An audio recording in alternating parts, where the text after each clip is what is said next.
Hello, and welcome to The Space Above Us. Episode 191, Space Shuttle Flight 102, ISS 5A, STS-98. Destiny Manifest. Last time, we rode along on Space Shuttle Endeavour as it carried aloft the P6 truss, the first of 4 massive pairs of solar arrays for the International Space Station. Installation of P6 went smoothly enough, but when it came time to actually deploy the gigantic solar arrays, the crew found themselves in a sticky situation. That is, the unfolding solar array blanket stuck to itself, before occasionally unsticking and sending violent oscillations through the blanket, knocking some of its tensioning wires off their spools. Well, as usual, the folks on the ground and the crew on orbit worked together to develop and execute a solution, and STS-97 left the station bigger and with more electrical power than ever before. On today's flight, we'll put the capabilities of Z1 and P6 to use. That's because on today's flight, we'll be launching and installing NASA's first permanent orbiting laboratory since Skylab nearly 30 years earlier. The U.S. laboratory module, dubbed Destiny, took up half the payload bay, measuring in at 28 feet long, 14 feet in diameter, weighing roughly 15 tons, and coming with a price tag of around $1.4 billion, not adjusted for inflation. In metric, that's 8.5 meters long, 4.3 meters diameter, still roughly 15 tons, and about 1.5 billion euros, still not adjusted for inflation. Euros are like metric dollars, right? Don't answer that. In essence, Destiny would provide a space lab-like capability, but would not be limited by the relatively short duration of a typical space shuttle mission.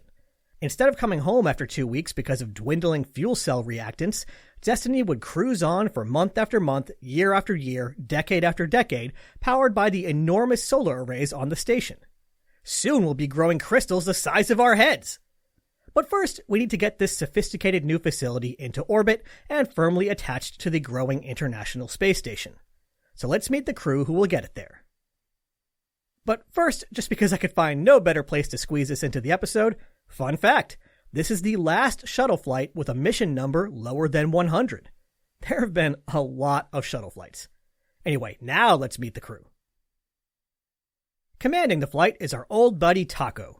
No, not the elf from TV, that's a different Taco. This was Ken Cockrell, flying on the left side of the cockpit for the second time. When we last saw him, he was commanding STS-80, the third and final flight of the Wake Shield facility. On this mission, he'll again be rendezvousing with a target in space, but this one is just a little bit bigger than the Wake Shield facility. This is his 4th of 5 flights. Joining Cockrell up front was today's pilot and lone rookie on the mission, Mark Polanski. Mark Polanski was born on June 2, 1956 in Paterson, New Jersey, but grew up in nearby Edison, New Jersey. Growing up in the 1960s, Polanski followed the Mercury, Gemini, and Apollo programs and decided that astronaut seemed like a pretty cool job. He ended up at Purdue University, our favorite astronaut factory, and got to meet Gene Cernan and Joe Allen, who further stoked his interest in becoming an astronaut. He graduated from Purdue in 1978, having earned both a bachelor's and a master's degree in aeronautics and astronautics, so he must have been a pretty busy guy. From there, he joined the Air Force, flying F-15s and F-5s before heading out to Edwards for test pilot school. He spent 5 years flying F-15s and A-10s as a test pilot, and then came to work for NASA as a pilot out at Ellington Field, right in the backyard of the Johnson Space Center. In 1996, he was selected as an astronaut, and this is his first of 3 flights. Sitting behind Polanski on the flight deck was Mission Specialist 1, Bob Kerbeam. We know Kerbeam, aka Beamer, from STS-85, a little more than 3 years earlier, which, among other things, deployed and retrieved the Krista Spaz platform on its final flight. This is Kerbeam's 2nd of 3 flights. Sitting beside Kerbeam in the middle of the flight deck was Mission Specialist 2 and someone we've known for a long time now, Marcia Ivins. We most recently saw Ivins on STS-81, which delivered Jerry Lininger to Mir while bringing John Blaha home. But we first saw Ivins way back on STS-32, which retrieved a unique little spacecraft by the name of LDEF. I mention that because today, Ivins will be using the shuttle's robotic arm to deliver Destiny to its berth on the ISS, but will also be closing out a remarkable astronaut career on this, her 5th and final flight. And last but certainly not least, and hopefully not too lonely down on the middeck by himself, we have Mission Specialist 3 and friend of the show, Tom Jones. We most recently saw Jones actually on this show when he kindly took the time to chat with us about his third spaceflight, STS-80, which was also commanded by Ken Cockrell. And in fact, we'll be hearing from Jones a lot on this episode since he popped up with some interesting quotes in like half the sources I read for this flight. STS-80 saw the third and final flight of the Wake Shield facility, but is probably best remembered by Tom Jones as that time that Columbia's hatch wouldn't open and he didn't get to go on a spacewalk. Well, Jones is back to try again, and this time I promise the hatch will open on this, his fourth and final flight. As has been the norm lately, for parts of the STS-98 crew, it has been a long wait to fly due to delays with commencing assembly with the International Space Station. Thanks to some interviews with Mission Commander Ken Cockrell and Mission Specialist Tom Jones, we can gain a little insight into what that wait and the build-up to launch day is like. You might be tempted to think that with double the usual time to prepare, the crew would be swimming in extra training time. And to a certain extent that's true, but despite the wealth of expertise, personnel, and training facilities that NASA possesses, the agency, sadly, does not have infinite resources. The pipeline is really set up to primarily focus on a single mission at a time. So it wasn't really until the flights ahead of STS-98 began to ramp down their training that attention really turned to this crew. Or as Cockrell put it, quote, "A couple of months ago, with the final loads of our software, the paperwork, the checklist of the flight, they've all started descending upon us." Jones described events as moving at a snail's pace, with him marking time, hoping things would be finalized soon. But now they're in an avalanche, tearing downhill at the fastest pace they can imagine and trying to stay on their feet while avoiding giant snowballs. He describes how around 9 months before the launch, the mission really starts to consume the crew's lives. At that point, they really begin to rely on their schedulers to include stuff like going to the gym or getting lunch. Otherwise, they'll just be working 10 hours straight without a break. Starting around 6 months before launch, they begin to lose track of weekends, as work and trips out to the Cape begin to spill out of the work week. From 3 months onward, it's, quote, just crazy, out of control. Jones talks about it being at this point that he can see concern from his family as everyone scrambles to the finish line. In the last few weeks, you lose track of what's even coming up tomorrow. You stop worrying about having any free time because it simply doesn't exist. All a crew member can do is hope that there will be an event that ends early or is canceled so they can maybe grab a half an hour at their desk. And in the final push, all you want to do is get off the treadmill. Jones said that at that point, "I can't wait to get into quarantine, where we're isolated from everyone for the last few days before launch, because then I'll get some rest." What I found especially interesting about this vivid description of the build-up to launch was that, at least in theory, this workload is actually an improvement compared to the Apollo days. It also helps provide some insight into how the crews can seem so calm and collected as they wave to the press on their way out to be strapped into a few million pounds of explosives. At that point, they've been working at such a breakneck pace that the mission itself is a relief. Personally, I kind of thrive on that sort of crunch, relax rhythm, but I've never had to try it with a crunch period that lasts for month after month like that. While part of me still thinks that anyone who walks away from the job of astronaut is crazy, when reading descriptions like this, I can kind of get it. That build-up to launch was extended just a bit more once the solid rocket boosters from STS-97 were fished out of the ocean and the issue with the primary pyrotechnic cartridge failing to fire was discovered. Space Shuttle Atlantis had been rolled out to the launch pad for STS-98 on January 3rd, but had to be rolled back to the VAB on the 19th for inspections of its SRBs. No issues were found, and a week later it made the slow trip back out to the launch pad. On the day of the launch, there was a slight delay caused by a disagreement between ground side equipment and hardware in the orbiter. When ground power was reduced during the loading of the fuel cells, instruments on the ground and on the orbiter reported different values, requiring a little investigation. It was soon determined that the issue lay on the ground side of the equation, so the launch was able to proceed just 1 minute and 46 seconds later than planned. On February 7, 2001, at 6:13 and 2 seconds p.m. Eastern Standard Time, the vehicle roared to life and Space Shuttle Atlantis once again leapt off the pad. Later, pilot Mark Polanski quipped, "I don't know what you can say about sitting on top of a rocket all loaded up and ready to go. It was pretty exciting." He also had a funny slip of the tongue speaking during the post-flight presentation when he said, 6 seconds before launch, the solids light. Excuse me, yeah, not the solids, I hope. Then the solids light. That's why I'm the pilot and he's the commander. Ascent was uneventful, but there was a tweak to the onboard software that's worth mentioning. For the last 20 years, when the solid rocket boosters separated, the crew would be treated to the somewhat jarring light show caused by the separation motor plumes blasting the flight deck windows. This actually had a tendency to cause some minor damage to the vehicle and hazing to the windows, so it was never great. Starting with this flight, 2 of the upward-facing RCS thrusters in the nose of the orbiter would fire for 2.02 seconds during SRB SEP, changing the airflow patterns around the vehicle and deflecting the separation motor plume. The result was significantly less damage from debris, as well as clearer windows, since they were no longer getting blasted by mini solid rockets on the way to orbit. Once they got through SRB SEP, MECO, and ET SEP, the crew popped out of their seats, opened the payload bay doors, and only 5 hours after lifting off, were settling in for their first sleep period. 2 days later, Atlantis had its target in sight, and the crew began the final approach. During this rendezvous, Commander Ken Cockrell was, of course, at the aft flight deck flying the vehicle. Pilot Mark Polanski was at the front of the flight deck operating the orbiter's computer. Mission Specialist Bob Kerbeam took photos until Atlantis got closer, at which point he switched his attention to the orbiter docking system. Mission Specialist Marcia Ivins operated the handheld laser rangefinder, and once they were really close, she made sure that the focus on the center line camera was crisp, making things easier on Commander Cockrell.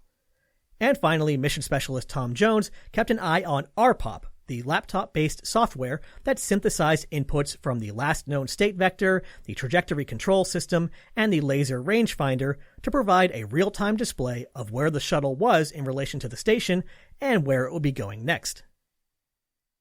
Since today's destination was PMA-3 on the nadir side of the station, we are again performing a plus R-bar approach, moving up from directly beneath the ISS. And actually, since we'll be using PMA-2 from here on out, this is the final time the shuttle will approach along the station's R-bar. Just like last time, once Atlantis reached about 180 meters, Cockrell began to slowly yaw Atlantis around, slewing to a tail-forward attitude. Cockrell talked about this in a pre-flight interview, saying that this was more of an art than a science, and it took a lot of practice to be able to execute this maneuver without squandering their limited supply of propellant, while still being sure to complete it by the 120-meter mark. It was important to be in the proper attitude by that range to avoid any plume impingement issues with the station. Just like Commander Jet on the previous mission, Cockrell was concerned about the potential for a failed docking due to the large offset between the center of masses of the two vehicles and the geometry of the approach, though he did point out that things were actually slightly easier for him since the mass of the P6 truss brought the station's center of mass forward. As usual, though, the shuttle crew made it look easy and docked on the first attempt with no issues a little under 42 hours after lifting off. Unlike on the last flight, the hatches between the shuttle and station were opened just a little over 2 hours after docking. Part of the reason for this was to ensure that critical supplies made it to the station crew in case of an early departure, but it was also to make life easier for the shuttle crew. Due to a rescheduling of Progress resupply flights, Atlantis was stuffed to the brim with extra equipment and food. Marcia Ivins said, "It's filling up just about every molecule of space on our middeck." So by entering the station early, they could reclaim a bunch of room on the middeck, as well as get to see their buddies earlier in the flight. Jones later talked about how he had always been a very shuttle-oriented guy, and was not super interested in long-duration station missions. He imagined himself just sort of hopping over to the station long enough to transfer some equipment and then making his way back to his home base on the shuttle. Despite this attitude, he found that he was taken aback when he and Bob Kerbeam headed down to the hatch to open it, and where previously there had just been a black void, suddenly there were these 3 guys on the other side of the window with their noses pressed right up against the glass. It sounds to me that that sight brought it from a hypothetical thought into reality. He said that entering the station was like stepping into somebody's home. Not like a laboratory, not like a submarine, but like somebody's house, personalized and decorated the way they liked it. Based on what we know about Mir, that sounds about right to me. The ISS commander continued the newly established tradition and rang a bell to celebrate the arrival of the shuttle crew, and the combined crews soon got to work transferring equipment. Among all the extra food was also a backup computer for Zvezda, some bags of water, some cables that would be connected to the U.S. laboratory module, along with movies and gifts from families. Also, making its second trip into space was the enhanced gaseous nitrogen dewar, back with more crystals to passively grow. After 2 hours on board, the two crews returned to their respective sides of the hatch was closed, and Atlantis slightly depressurized down to 10.2 psi in preparation for the next day's EVA. And actually, I guess they should have spent a little more time double-checking, since 3 cables that were needed on the EVA were accidentally left on the station. No problem though. They took a page out of STS-97's book, and the station crew put the cables in PMA-3, closed the inner hatch, and PMA-3 was lowered down to the shuttle's pressure level for retrieval. The next day, Flight Day 4, was the big day. With extensive robotic operations, a critical EVA, and activation of the new laboratory module, the schedule was already packed. So of course, the universe chose this moment to send a piece of Russian orbital debris whizzing within 250 meters of the station. Or at least, it would have gotten that close if Commander Cockrell hadn't used Atlantis' thrusters to raise the combined stack's orbit by about 1.8 kilometers. Okay, well, that's one crisis averted. Let's get started with this long day. First, before the EVA crew even poked their heads outside, robot arm operator Marcia Ivins had some important work to do. Destiny, the laboratory module, was to be installed on the forward common berthing mechanism of the Unity node in just a few hours. But, see the problem? Yeah, that berth was currently occupied by pressurized mating adapter 2. In order to berth Destiny there, PMA-2 had to get out of the way. Thankfully, the EV crew members on the previous mission had already disconnected the cabling between the node and PMA-2, so this could be done without anybody heading outside.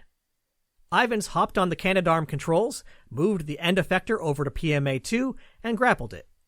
For the next step, everybody held their breath as the CBM bolts were commanded to retract.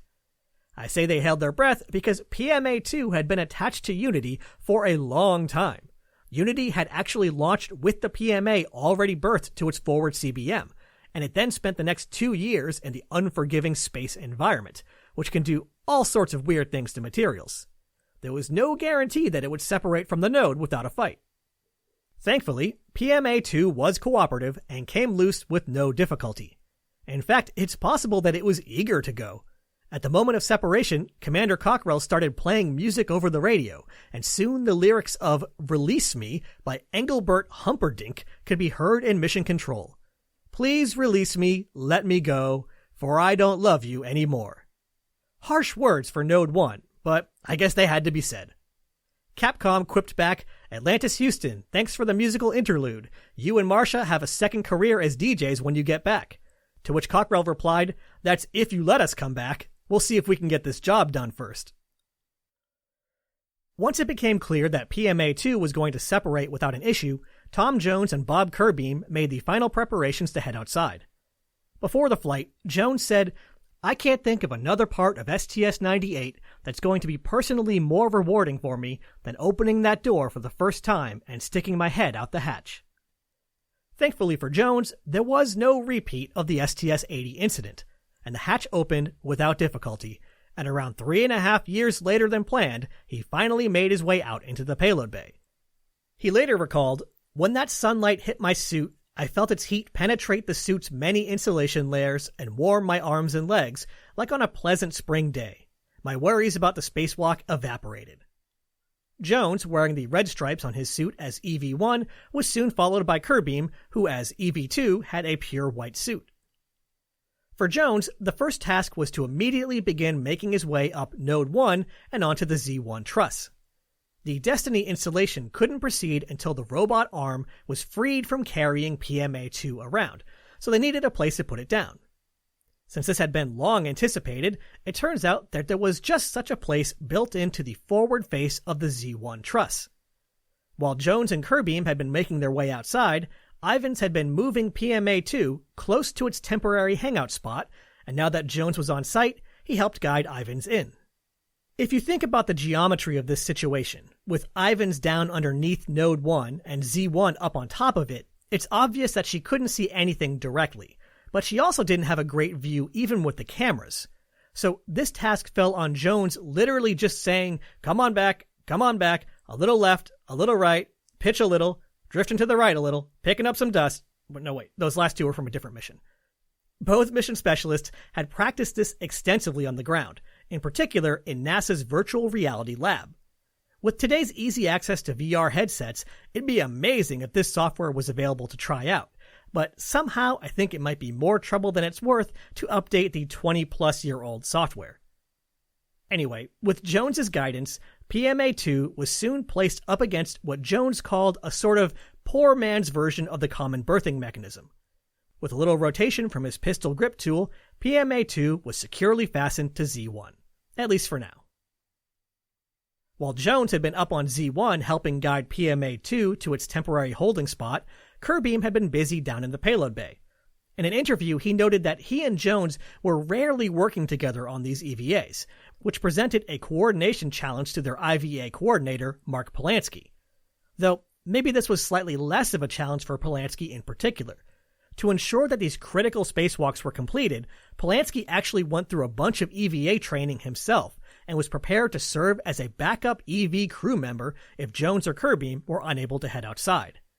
Though I'm sure that Jones and Kerbeam were only half joking when they told Polanski that one of them would have to lose a limb before that would happen. It's pretty interesting, since I've never seen a pilot train for a spacewalk like that in the shuttle era, and I'm sure it helped in his role as intervehicular coordinator. Anyway, while Jones was helping out with PMA-2, Kerbeam was down in the payload bay preparing Destiny to be lifted up and over to the station. Specifically, he removed a cover from the laboratory's common berthing mechanism and disconnected the umbilicals between the module and the shuttle. Once he did that, the clock was ticking. Of course, since this had always been the plan, Destiny had been designed to withstand being on its own for a good amount of time, but it couldn't do it indefinitely. Destiny needed to be connected back up to power and cooling, or the $1.4 billion module could be in trouble. 2.5 hours into the EVA, Ivins grappled the laboratory module and began to slowly lift it out of the payload bay. This phase was extra slow, since between the laboratory itself and the stuff attached to it, like handrails, it took up almost the entire width of the payload bay. Ivins had about 1 inch of clearance to work with, so slow and steady wins the race. Once the module had cleared the structures in the payload bay, it was possible to increase the pace a bit as it was raised up above the shuttle. Once raised high enough, Ivins began a curious maneuver, slowly rotating the entire structure 180 degrees end over end. As Cockrell put it, Marcia's going to be our baton twirler with the lab. This was no simple feat. Before the flight, Ivins said that in order to execute this twist, the arm had to move along a certain path, and it had taken around 1.5 years to figure out what that path is. There was a time where I might have thought that was hyperbole, but now that I see space mission planning up close and personal, I'm kind of impressed it was that fast. Now, you might be wondering to yourself, if they wanted the laboratory to face a certain direction, why not put it in the shuttle already facing that direction? Why require this complicated 180-degree flip? The answer is it's actually a great example of NASA being clever. When a big, heavy structure like Destiny is placed into the payload bay, it needs to be held in place. On its sides, they've got the trunnion pins, which secure the payload to the sides of the payload bay. But underneath it are also keel pins, which do the same thing but with the floor of the bay. And pin is maybe a misleading name here. The keel pins on Destiny were cylinders of stainless steel about 10 centimeters across, a little wider than a softball. Okay, fine, but that still doesn't explain why we flip the side with the pins to be pointing zenith, or up on the station. Well, looking ahead on the launch manifest, we can see that on STS-110, the central element of the long truss structure will be mounted to the top of the Destiny laboratory. Aha! They're reusing the keel pin structure later when the truss element is added. The mass savings were worth the hassle of having to twirl the module around before installing it. Neat. To help visualize the path the laboratory module will need to take, you can kind of imagine it like picking up a big cylinder from a table in front of you, raising it up a bit, rotating it so the back end now faces you, and then raising it up further and sticking it on your forehead. Except to really put yourself in Marsha Ivins' place, you have to do all this with your vision mostly obscured by PMA-3 sitting directly in front of your face. And also, if you bump into something, you might cause billions of dollars of damage and delay the entire International Space Station program. To help with this task, Ivins relied on the cameras mounted in the corners of the payload bay, as well as the ones mounted on the robot arm itself. She also had Jones and Kerbeam available to double-check something, since they had a clear view of everything. And on top of that, she had the Space Vision system we've been testing and using for a number of missions now. Cameras tracked the motion of black and white dots stuck all over the structure, dots which Ken Cockrell called measles, and computers would figure out where everything must be in order for the camera to see that particular arrangement of dots. It would then report to Ivins how far away the interface on the lab was from the interface on the node, in which directions it needed to be moved, and how it needed to be rotated. With so many systems helping out, you might think that this would be a somewhat straightforward task. And on the one hand, you're not entirely wrong, since everyone involved had tons of training and it did ultimately go smoothly. But on the other hand, it was still a very tense few hours. In the real world, not everything works out perfectly. The computer is pretty sure it knows where the robot arm is connected to the orbiter, but it can never be completely correct. It's pretty sure it knows the angle of the shoulder, elbow, and wrist joints, but it can't be completely correct. Cameras and sensors will be affected by the real-world lighting and thermal conditions, throwing further uncertainty into the mix. Typically, you'd expect all these slight imperfections to sort of wash out, and the lab's position and orientation would be very close to what's expected. But it's also possible for everything to be slightly wrong in the same direction, with each error compounding the errors that come further in the chain, resulting in several inches of possible play, even when each link in the chain thought everything was fine. This is why, at the end of the day, it was so important to rely on a clear visual image of the actual structure. Nothing beats just getting eyeballs on the structure. To assist with that, especially the final few inches, the Node 1 forward common berthing mechanism had a camera mounted in its window for this precise task. Ivins was able to watch the incoming lab module, and once it was lined up properly, she could see the window on the lab's hatch. By watching the reflection of the node's camera and the window of the lab, she could very precisely align the incoming lab and ensure that everything was going where it should. The final task basically boiled down to make the camera reflection bump into the camera. Just under 2 hours after grappling the module, the CBM between Node 1 and the lab began to lock the two structures together, and Destiny was attached to its permanent home. Thankfully, unlike a USB stick, Ivins only had to flip it the one time to get it right. But getting Destiny in place was only half the battle. Further connections were needed in order to keep it alive. While Ivins had been moving the lab into position, the EVA crew had been up on Z1 and P6, removing launch locks on another set of radiators that Destiny would use to keep cool. I know I still owe you all an explanation of how the radiators work, but I'm going to save that for a flight that has less going on. But the short version is that heat from the modules would be transferred to liquid ammonia, which would run up through lines to the radiators and be cooled off. Now that the radiators were ready and the lab was in place, the EVA crew moved back down to the new module and began connecting cables for electricity and data, as well as ammonia coolant lines. It was here that the mission hit a potentially serious snag.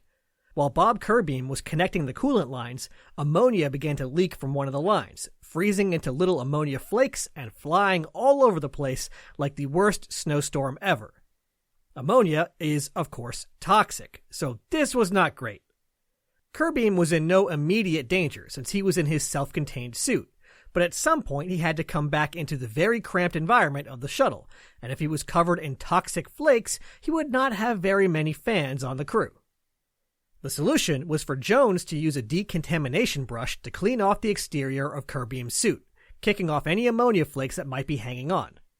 And then on top of that, Kerbeam was treated to a long bake-out period, spending around half an hour lounging around in the direct sunlight, which would sublimate any remaining ammonia. In addition to this, when Jones and Kerbeam came back into the airlock, it was partially repressurized to 5 psi before being vented back down to vacuum, hopefully expelling any ammonia that managed to make it this far. As one last precaution, when the airlock was fully repressurized, the rest of the crew wore masks so they wouldn't breathe in any toxic substances. After all was said and done, though, there were no unusual smells or any trouble breathing, so it seemed that the brush and the time in the sun did their job. The EVA lasted 7 hours and 37 minutes, and in that time, a lot was accomplished. PMA-2 was moved out of the way, Destiny was slotted into its permanent location on the station, launch locks on the radiators and on the big KU-band antenna were released, and all required power, data, and coolant lines were connected to the new laboratory. Not bad for a day's work. But the day wasn't quite over yet. Now that the lab was in place, it needed to be activated. The process for doing this started soon after everything was connected, when the shuttle and station crews began issuing computer commands for initial activation. This was especially important once it became apparent that a stuck thermostat had driven the lab's internal temperature up to almost 38 degrees Celsius, 100 degrees Fahrenheit, but the crew got the cooling systems up and running and nothing was damaged. The next day, the hatch between Atlantis and the ISS was once again opened, and it was time to head inside the newly installed laboratory module. Once everybody was gathered, the shuttle and station commanders entered Destiny side by side, with the IMAX camera right behind them. Now that we're in here, let's take a look around and figure out what exactly it is that this module actually does. The first thing you would likely notice as you enter Destiny is that the module is big. It actually increased the pressurized volume of the station by more than 40% all in one go, bringing the total to 367.9 cubic meters, larger than Mir or Skylab. For reference, the crew cabin of a 737 is something like 145 cubic meters, so at more than twice that, the station was really starting to get big. Just like Spacelab, the wide circular walls were lined with standardized racks of equipment, resulting in a smaller, but still pretty big, square volume in the center for the crew. In total, there was room for 23 racks, with 6 on each wall and the ceiling, and 5 in the floor. One's missing in the floor to make room for a nice big Earth-observing window, 51 centimeters across, or 20 inches. Okay, so that's all great, but what do we actually do here? Well, it's a laboratory, right? So, science gets done in here? Absolutely. But it's not just about doing science. Commander Cockrell compared Destiny to being akin to Mir's base block, with several of its racks dedicated to the operation and control of the station itself. In fact, with the activation of Destiny, control would switch from mission control in Moscow to mission control in Houston. One of the most critical functions served by Destiny is the operation of the 4 control moment gyros embedded in the Z1 truss we installed a couple of missions back. Use of the CMGs to control the station's attitude was hugely important for a few reasons. First, of course, by controlling attitude using devices that consume electricity instead of propellant, the ISS would no longer be using something with a finite supply in order to stay pointed in the right direction. But also, as we've seen on a number of shuttle flights, thrusters can be disruptive. They jostle everything around, including delicate science experiments. With Destiny controlling the CMGs, the station could go for weeks and weeks without having to fire a thruster, providing a nice, gentle, and predictable environment for delicate experiments. Control was transitioned from Russian thrusters to American CMGs over the next few days in a series of increasingly long test runs, handing control back and forth so folks on the ground could make sure the CMGs were working as expected. There were also racks for controlling communications equipment, like the S-band antenna placed at the top of P6, or the large KU-band antenna we just unlocked, and which will be activated a little later in the year. There were racks for controlling audio and video equipment, which were important for public relations events, for checking in with the crew, for the crew to chat with their families, and for observing experiments in progress. There were racks that operated thermal control systems for the other racks, circulating water that was chilled down to 4 degrees Celsius for one loop and 17 degrees Celsius for the other, and then getting that heat up to the radiators on P6. And the computers in these racks weren't just talking to the US equipment, they were also connected to the computers back in Zvezda. One benefit of this was that it allowed crew members on one end of the station to see what's going on all the way down on the other end, nearly 50 meters away. And actually, on that note, the racks also had equipment for a station-wide intercom, so people didn't have to try to shout down those 50 meters. But the computer connection was also important symbolically. Pilot Mark Polanski noted that it was important to not be doing what they called segmented ops, where the Russians took care of their stuff and the Americans and other international partners took care of their stuff. The goal wasn't to have just two unrelated space stations stuck together. It was to have one unified team. Lastly, there was also the Atmosphere Revitalization, or AR rack, which scrubbed carbon dioxide and other trace contaminants from the air while keeping an eye on air quality. This rack in particular got some special attention, since it was placed in a location that was convenient for controlling the center of mass of the shuttle stack, but wasn't the right location for operations. The crew got to work removing 20 to 30 launch bolts from each rack, while completely extracting the AR rack from its spot on the lab's ceiling, twisting it around, and connecting it in place on the lab's floor, right next to the node. Each of these racks weighed over 500 kilograms, but with a little careful planning to account for inertia and momentum, moving them around was a piece of cake. Since the racks are pretty heavy, only 5 of the eventual 23 were in place at first, with none of them containing science experiments. More racks would be delivered in upcoming flights, but in the meantime, there were a lot of empty slots, so 8 soft stowage racks were installed. These were big fabric boxes the size of a standard rack, which essentially gave the station crew a bunch of giant closets to store the quickly accumulating piles of onboard equipment. And of course, both crews took advantage of the large open volume to practice their advanced weightless flying techniques. There was even one video clip I think Johnny Knoxville would approve of, where Commander Cockrell braced himself in the passageway between the lab and the node, and someone off-screen hurled a big bag of water at his stomach. Considering that those bags weigh something like 100 pounds, it wasn't a surprise when he then went tumbling off into the node.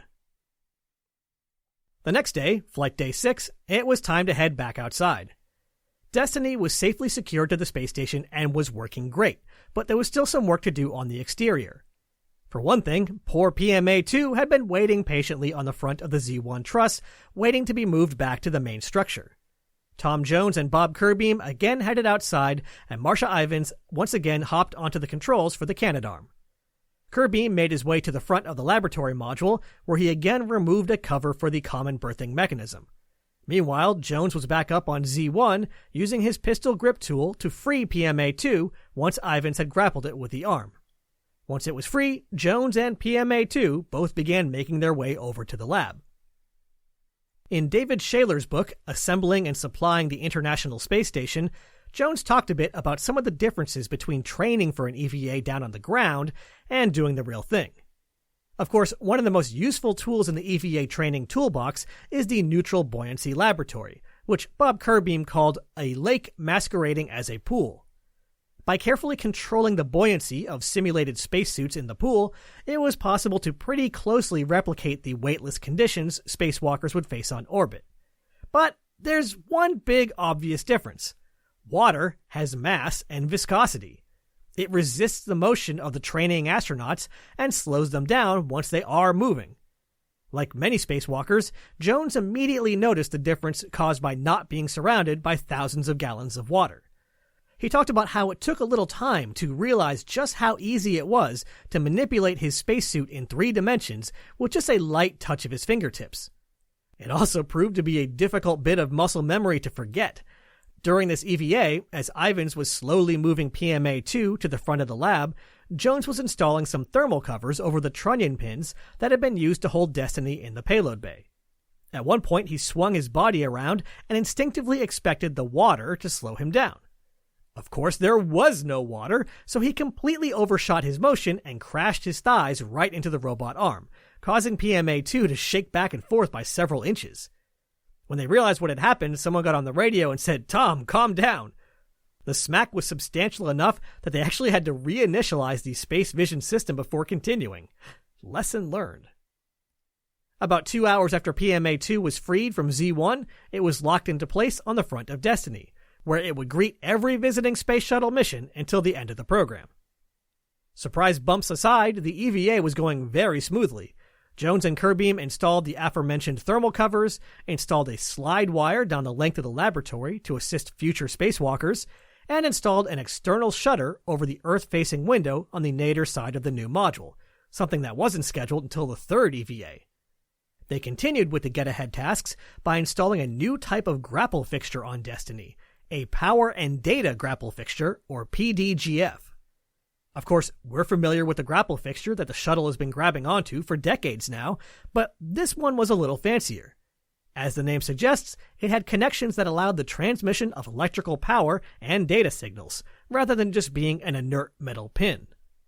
I'll save the details for an upcoming episode, but let's just say that covering the exterior of a space station with a bunch of power and data grapple fixtures enables a lot of interesting capabilities. Their tasks for the day complete, and then some, Jones and Kerbeam headed back for the airlock after logging 6 hours and 50 minutes outside.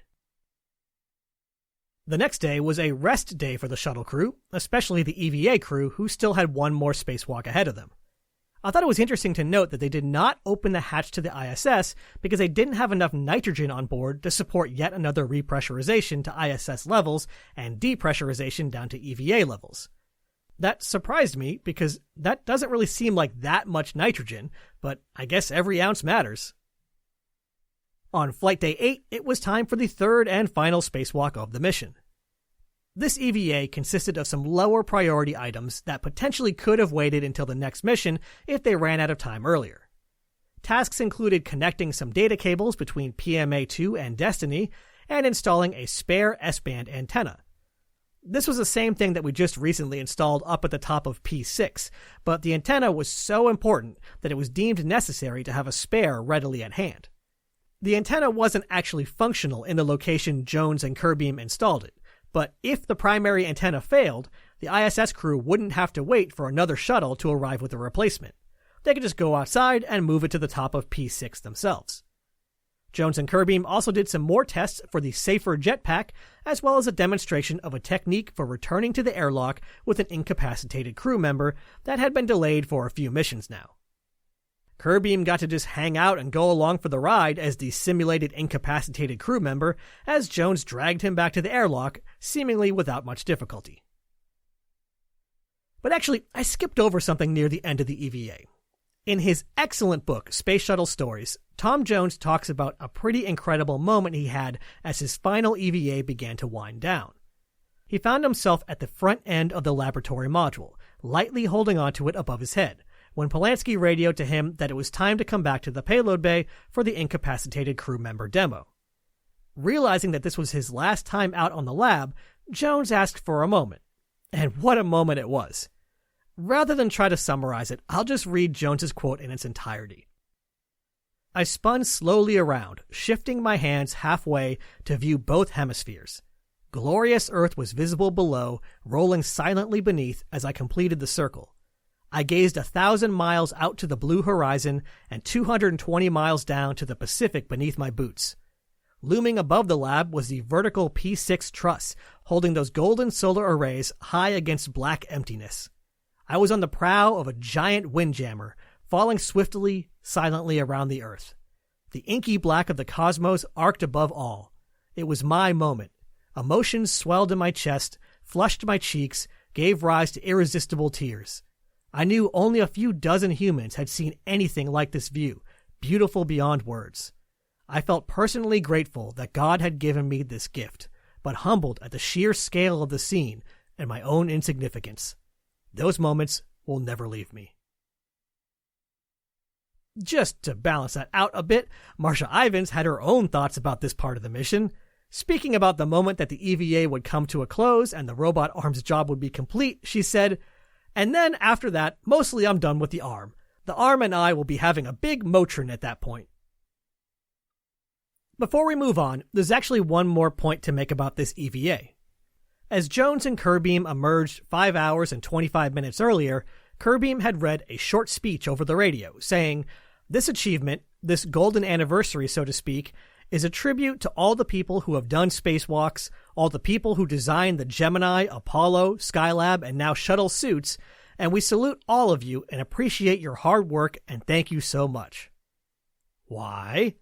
Because according to the press material and the spacewalkers themselves, this was NASA's 100th extravehicular activity. Here's the thing, though, and you knew this was coming. It wasn't. According to the NASA-published book, Walking to Olympus in EVA Chronology, Volume 2, by Julie Ta and Robert Trevino, this was the 101st EVA. But at this point, I got suspicious, so I spent more time than I care to admit trying to calculate this number myself from a handy CSV file of spacewalk data I had found, before getting sick of handling edge cases and just did the count myself by hand. By my count, this was the 98th EVA. So what's going on here? Well, one discrepancy is easy to resolve. Walking to Olympus lists 101 instead of 98 because they count the 3 spacewalks performed outside Mir by Jerry Linenger, Mike Foale, and Dave Wolf. I can see why they would decide to count those, but considering that they happened in Russian suits on a Russian station and were supported by Russian mission control, I think it's a stretch to call these NASA EVAs, but not completely unreasonable. So, if the count is really at 98, but the press kit thinks it's at 100, where are the missing spacewalks? We could count Tom Jones's previous attempt to get outside, where he and Tammy Jernigan were stymied by a stray weightless bolt on STS-80, but the hatch didn't even open that time, so I don't think that counts. We could also count the time on STS-31 that Bruce McCandless and Kathy Sullivan depressurized down to 5 psi in case there was a problem with the Hubble deploy, but that's an even weaker case since not only was the hatch not opened, there was still some air in the airlock. There's also the mysterious, rumored possibility that a contingency EVA happened on STS-27 in order to fix a problem with its classified payload. But if that's the case, we'll probably never know about it. In an important clue, the STS-98 press kit specifically mentions that this is the 60th EVA of the shuttle program, which does align with my count. So I don't think they were counting Shuttle Mir or those closed hatch depressurizations either. But what's fascinating about this is it means we're not just missing 2 EVAs, but we're missing 2 EVAs in the pre-shuttle era. We could potentially include the times that the Apollo crews depressurized the LEM so they could toss their garbage out onto the surface before lifting off, but if those counted, then we'd be at 104, not 98.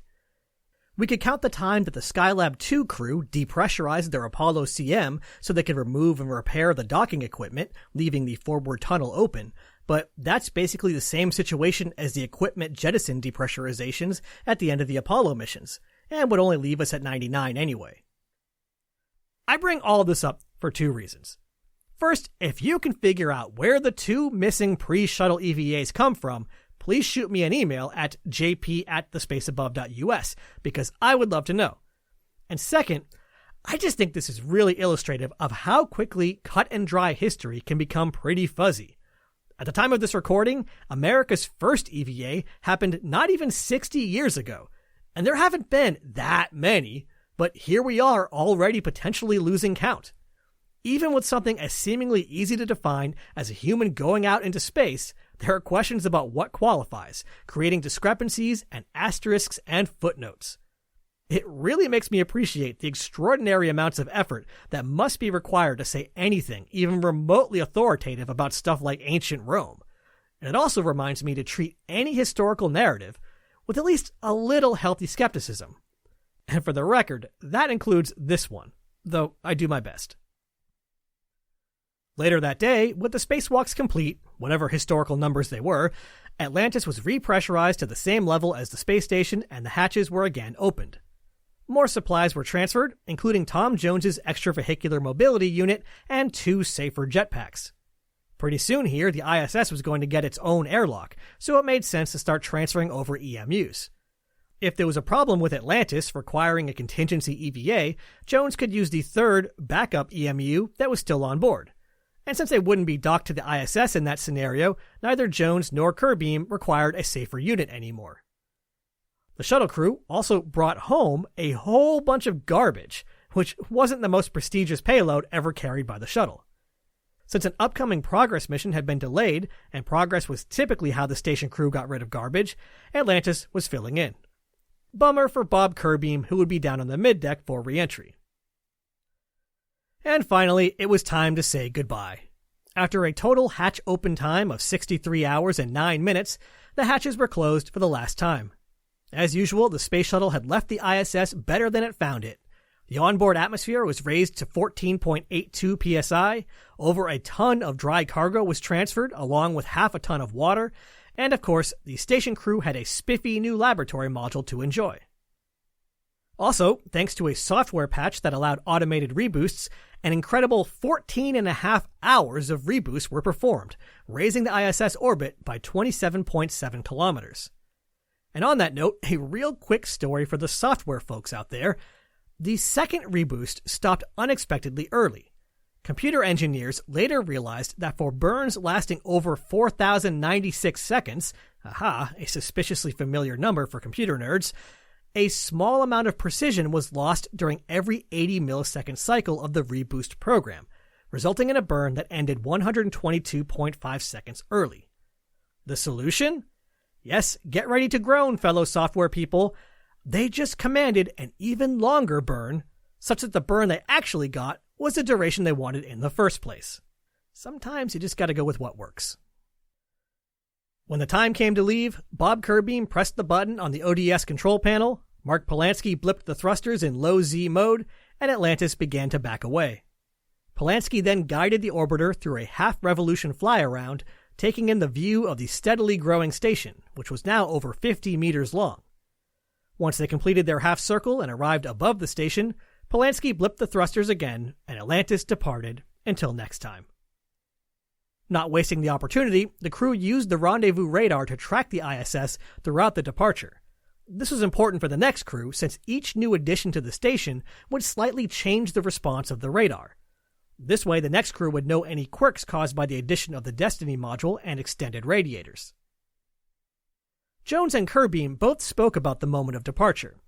Jones said that it was a mixed bag, since it was sad to leave the station behind, but it was a huge relief to be out of what he called the exposure to error. He could no longer make a mistake that would cause trouble for the ISS. Speaking before the flight, Curbeam pointed out that up until the moment of departure, the EVA crew could never quite relax, because you never know when something might pop up. But once you're on your way home, you know you're done and can just enjoy the sense of satisfaction. The crew spent the following day on housekeeping for the orbiter, preparing for the trip home, and relaxing and enjoying the view after the tough part of the flight was over. The next day, flight day 12, it was time to close the payload bay doors and prepare for re-entry, except crosswinds were too high at the Kennedy Space Center on both attempts, so they called it off and decided to try again the next day. And then the next day was the same story. Now, you might wonder what this crew of extreme professionals would be doing with their unexpected free time. Thankfully, an interview in the Smithsonian-published book Space Shuttle: The First 20 Years has us covered, and an anecdote once again relayed by our buddy Tom Jones.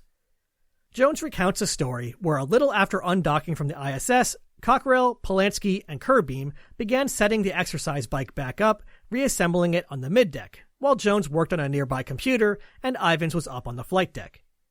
Soon they discovered that they were missing a shock mount, which was necessary for its operation.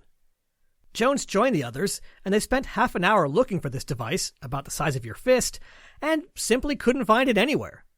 They then spent another 15 or 20 minutes watching the grill of the air filter, just hoping it would show up on its own, pushed there by the air currents. No luck. So, what to do? Jones had a pretty clever idea, though he claims it was a joke. He found a sealed package of steak and placed it in the same general location they believed the shock mount was last seen. The thinking was that if they just let this thing float around freely, the air currents would eventually push it to wherever the shock mount had gone. So, These 4 astronauts proceeded to sit there on the middeck, intently watching a package of steak slowly moving through the air, centimeter by centimeter. In the middle of this, Marcia Ivins sticks her head down from the flight deck. Jones says, quote, "God only knows what was going through her mind when she saw 4 people watching a beefsteak drift. We started to joke and said it was a guy thing. She wouldn't understand." They also began to speculate that the steak might behave differently because it was being observed. So now they have a quantum steak situation. So Kerbeam and Polanski turned around, facing away from the steak, and snuck glances over their shoulders. To no avail, as Ivins cracks up while watching from the ceiling. She then takes it even further and suggests they leave a camera running on the middeck and everyone go up to the flight deck so the steak would be unaware that anyone was watching it. Ultimately, they gave up on the experiment, and Jones went looking around with a flashlight, finally finding the shock mount wedged behind some spacesuit bags under a retention net where it never would have emerged on its own. On flight day 14, with the wind still too strong at the shuttle landing facility, they decided to give up on Florida and performed their de-orbit burn with Edwards Air Force Base as the destination. The entry itself was uneventful, but Atlantis decided to throw a little curveball at the pilot crew right before landing. On the heads-up displays used by the commander and pilot, the overlay of the runway was significantly to the right of the actual runway, around 180 meters for Polanski and around 90 meters for Cockrell. You can actually clearly see it for yourself in the post-flight presentation video, which is on the show notes page. And actually, it's a pretty fun video, so I definitely suggest taking a look. You'll find it on thespaceabove.us. Anyway, the overlay doesn't seem to have bamboozled Cockrell too badly, though he did make a slightly iffy landing. He joked in the video that they made a couple of landings, since there was a slight bounce at the initial touchdown. Ah well, can't win 'em all. After 12 days, 21 hours, 20 minutes, and 4 seconds, Atlantis and its crew were home. In addition to the enormous progress made towards building out the International Space Station, the flight also marked a notable milestone for the Space Shuttle. With this mission complete, the total accumulated deployed mass of the shuttle was 1,030,088 pounds. Over a million. A million pounds is 453,592 kilograms, by the way, which is also impressive, but not as satisfying a number, so we'll stick to pounds. I also think I'm obligated by law to say it as 1 million pounds. Just to bring it back to STS-98 at the end here, before the flight, Bob Kerbeam had said, "And if we can pull this off, I think we can all pat ourselves on the back and say, gosh, it's amazing. Look at what we've done. Well, I'll be able to sit there in my rocking chair with my lemonade when I'm older and go, yeah, I had a part in that." Well, Bob, I think you earned your lemonade today. Next time. The next shuttle flight is STS-102, which will bring home the first long-duration crew of the International Space Station while delivering their replacements. So let's wind the clock back a few months and ride along with the crew of Expedition 1. We're heading back to the year 2000. Ad Astra, catch you on the next pass.